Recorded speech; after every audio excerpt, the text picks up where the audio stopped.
Hello, we're here today to talk about the Mini IPS, the latest transceiver from Pieps. It's the one I've chosen to use for ski touring this winter, and I just want to run through a few reasons why. It's a 3 antenna, fully digital transceiver, has a lot of features in common with most of the transceivers on the market, has a selector switch on the top, a single mark button on the front, and it fully digital processing just looks itself at what's going on and tells you which way to go. It's a lovely small, it's called the Mini because it's a small single battery transceiver, nice rounded edges, shaped very much like a phone. And that's one of the reasons I really like it, is that it slips into my pocket really easily. Clip it on to my ski touring trousers, have a little lanyard for it, and it sits in my pocket really comfortably all day. I never take it out. I don't like harnesses so much because I change my upper layers quite a lot, and just having it in my trouser pocket just means it's there all day and I don't have to worry about it.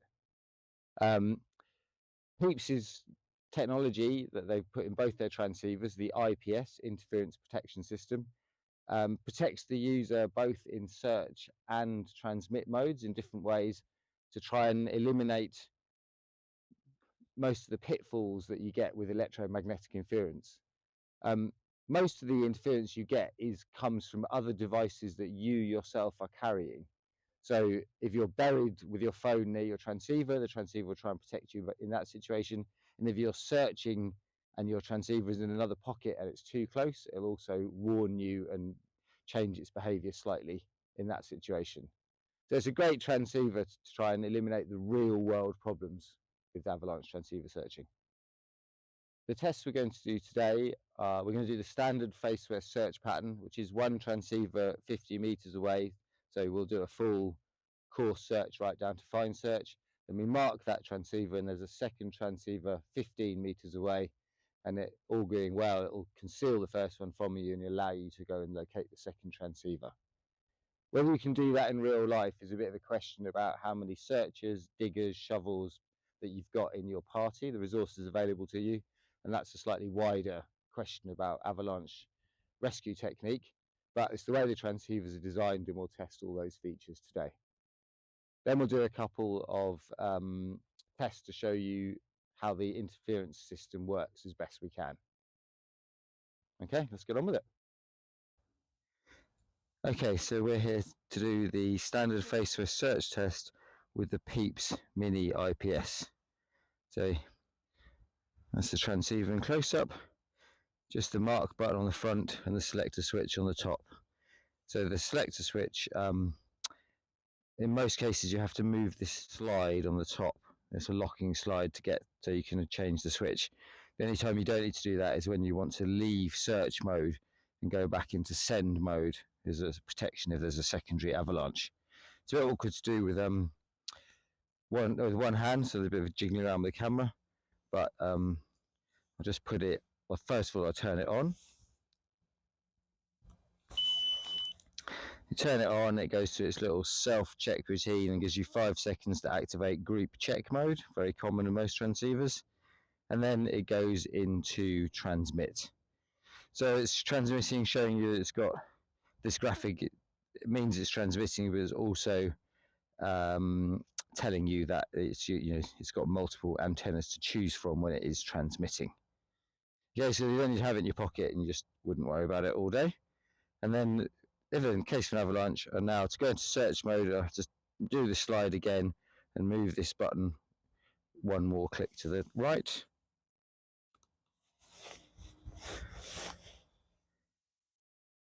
Okay, and the transceiver goes into search mode. So the graphics you've got this man at the top who is trying to tell you to move quickly. You've got telling you to do the coarse search, strip search type technique. And at the moment, it's telling me that it thinks that I should make these strip searches no more than 20 meters apart, which means I'd never be more than 10 meters from any point on the avalanche. But that's because it's detecting that it's near my phone. So if I move it away and I'll zoom in a bit, see if that helps, and move it away. If I get it a bit further away and give it a few seconds to settle, you might see this change to 50 meters or a number in between. So let's see what it does.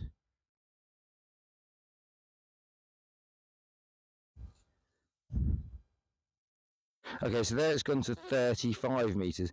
So it's thinking now I can, with the electromagnetic interferences picking up, I can have a search strip of 35 meters. And if I move it further away again, it might even, if I'm lucky, go to 50 meters. So it's always analysing its own environment. There you go. So at this distance, I'm at full arm's reach for my phone now. It thinks I can have 50 meter search strips. So as a searcher, you've got to keep an eye on that number, which tells you how clean your environment is, and maybe you can remember to move your phone or move away from someone who's holding a phone or something, and get that distance up as high as you can, because that will save you time in the course search of the Avalanche. Excuse the shakiness of the picture because I've got it zoomed in to try and keep the phone well away from the transceiver. So I'm going to orientate the transceiver all the time just to try and get a little bit of to improve the reception possibilities. And then I'm going to walk to one edge of my Avalanche debris, moving as quickly as I can at this point because I just need to cover ground till I get a signal. Now I get to the edge, you can see this has changed down to 20 meters because it's detecting my phone. So I'll go down the Avalanche debris 20 meters. Okay, and then turn and go across my Avalanche debris in a sort of planned pattern so I don't miss anywhere. Still orientating the transceiver all the time, moving quite quickly, just need to get a signal that the transceiver can work with. So I've gone all the way across my debris, haven't found anything, so I'll turn down. Okay, right. Okay, so transceiver's got its first signal. Okay, so it's 28 meters away. Okay, so you can see that that was in keeping with the fact that the interference said it was, you shouldn't go more than 20 meter search strips. I can tell you it's not 26 meters away, it's closer than that, but in my experience, every transceiver I've ever used overreads and overestimates the distance at first contact, and then it goes down really quickly as you walk towards it. So my job now is just to slowly orientate the transceiver till I get the arrow in the middle and walk forwards and check that the number goes down. Okay, so if I've got the arrow in the middle and the number's going down, that's all I'm interested in. Move quite fast still. Okay, until I get to around 10 meters. And now the beeps have changed. So it's double beeping now, telling me that I'm under 10 meters. And I've got two little men at the bottom here telling me it thinks there's two transceivers buried. Okay, so it was telling me go to the right, but now I'm going to go to the left, get it down in the middle, because I'm like the lower the distance number, the slower I move.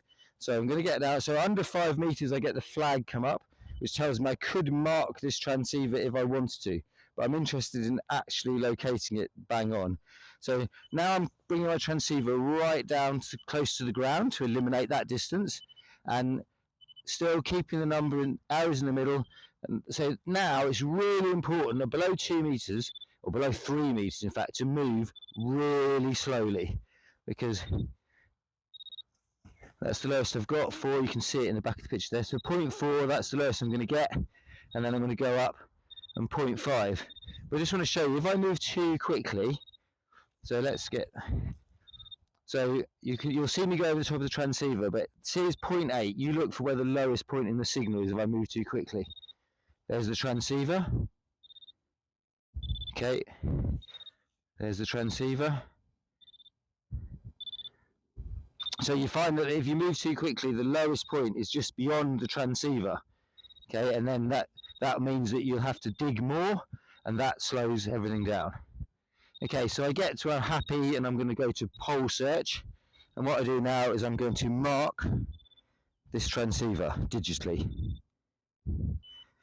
Okay, so what transceiver does, electronically now, it knows where the pulse of that transceiver is, and it's just going to ignore it. Okay, and I can see now I've got an intermittent signal to the other transceiver. I had it and I lost it and I've got it back again, but I find that when I orientate the transceiver, it'll get a bit stronger. Okay, arrow in the middle, does the number go down? 22, yeah, 21, so the number's going down, so I'm going in the right direction. Okay, so same thing, move quite quickly, keep the arrow in the middle, and keep the numbers going down. Okay, slowing down now. Okay, I'm getting to 5 meters. Just rotate slowly and just move down towards the ground. Okay. Okay, now it's really close.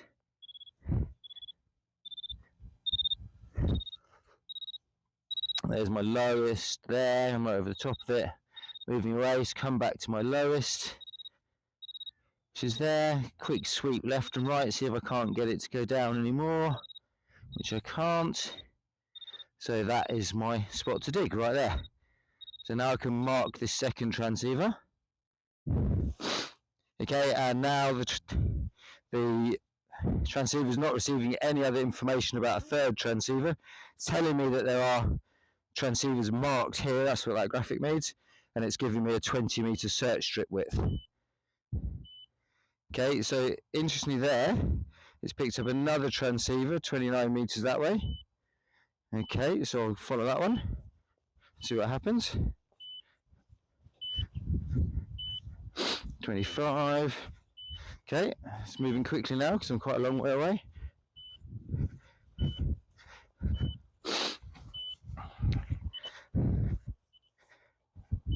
Okay, so it's taking me back to the first transceiver.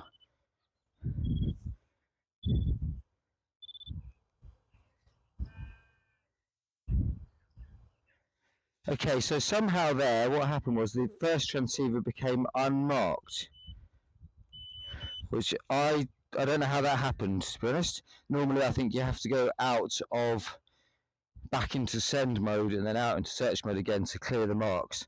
So I don't know how it lost its patch, but it just took me back to the first transceiver. I remarked it, and now it can't see any other signals for me to search for.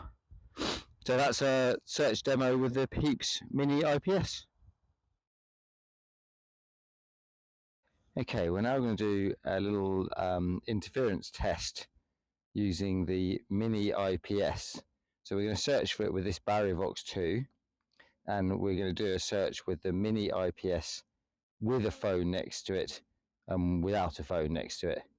It's not, sounds great, but we can't know for sure whether the phone is interfering with the transceiver because we can't really test that anything other than way. So we're not sure what results we're going to get, but we'll give it a shot.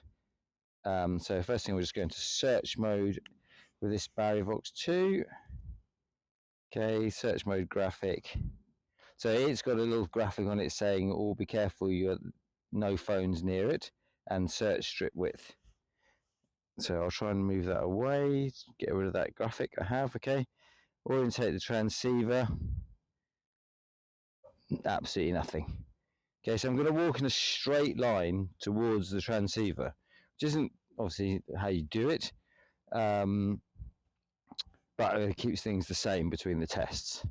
So walking towards, just check the orientation all the time, see if I can help it. Walking towards it. Okay. So there's my signal. 48 meters. Thinks it's got one transceiver. Okay, yeah, it's got a better signal there, and you can see that it has enough. Yeah, it's a weak signal, so the arrows aren't amazing, but it's definitely got something. Wants me to head that way. Okay, which is on a curve towards the transceiver, so I'm pretty happy that's what it should be. Thinks it's 45 meters away, which it definitely isn't, but okay. So that's, I'll mark this spot, and then I'll go and take the phone away from the transceiver and see if we pick it up any, see how much difference that makes.